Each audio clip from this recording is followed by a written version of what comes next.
السلام عليكم ومرحبا بكم في قناة وصفات ميسون. وصفة اليوم إن شاء الله رايحة تكون ميني بيتزا بعجينة هايلة قطنية وخفيفة ريشة مع صلصة طماطم بزاف بنينة. ننصحكم تجربوها لخاطر أكيد رايحة تنال إعجابكم. وهذه العجينة تقدروا ديروا بها أيضا عدة وصفات كيما لي سوفلي ولي كورني. بسم الله. في أول مرحلة رايحة نبدأ بصلصة الطماطم. في إناء يكون سخون ندير القليل من الزيت ونضيف حبة بصلة صغيرة مرحية فلاشوار تكون مرحية مليح. نخليها تتقلى شوي ومن بعد نضيف ربع حبات طماطم صغار مرحيين بهذا الشكل.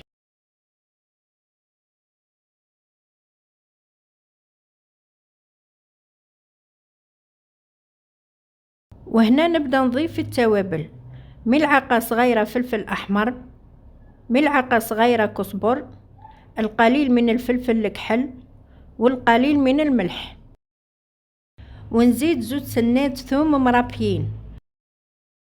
نخلطهم مليح مع بعض ومن بعد نضيف أيضا ورقة رند، القليل من المعدنوس وشوي زعترة. هنا الزعترة اختيارية بصح رايحة تعطي للصلصة ذوق هايل. نغطيهم ونخليهم يتقلاو شوي،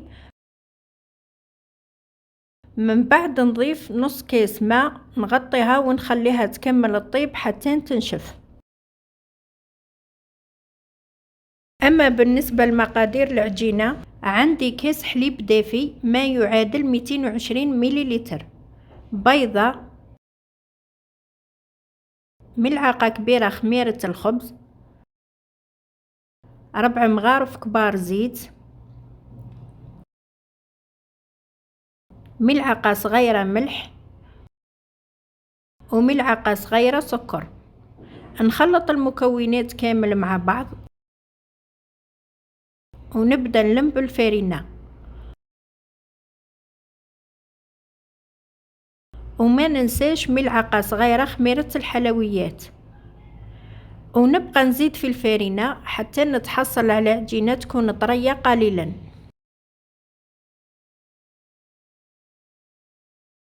رايحة تديلكم من 2.5 كيسان حتى ل3 كيسان فارينة. ندهن سطح العمل بشوي زيت ونعجن العجينة شوي 1 دقيقة برك.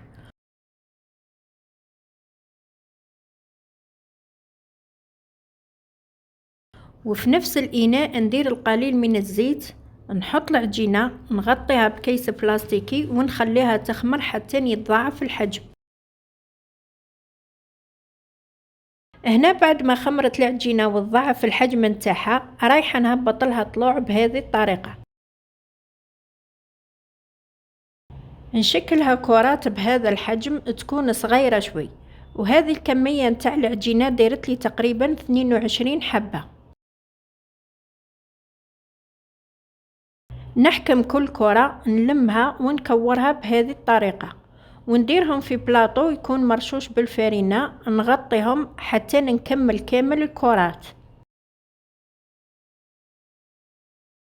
هنا فوق سطح العمل نرش شوي فارينة ونبدأ نحلل أول كرة شكلتها.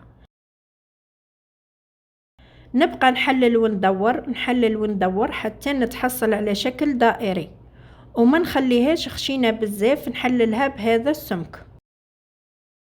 والله تقدروا تحلوا العجينة مرة واحدة وتقطعوها بمول دائري. ندهن صينية الفرن بالقليل من الزيت ونحط الحبات. هنا نجيب صلصة الطماطم بعد ما بردت، أنا رايحة نستعملها مباشرة، وانتم إذا حبيتوا تزيدوا ترحيوها ارحيوها بالبراميكسير.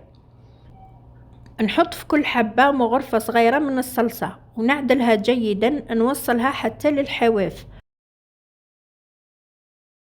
ونحط حبات الزيتون.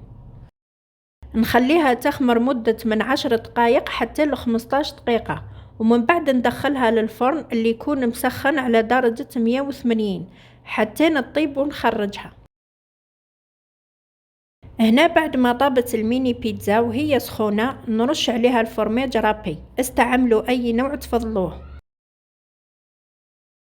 ونزيد ندير القليل من اللحم المفروم اللي طيبته مع البصل والثوم، والله تقدروا ديروا الطون أو الدجاج. ورايحة نزينها بالقليل من المعدنوس.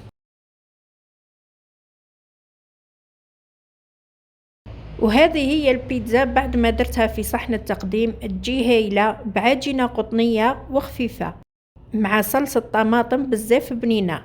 نتمنى تجربوها، وإلى الملتقى مع وصفة جديدة إن شاء الله.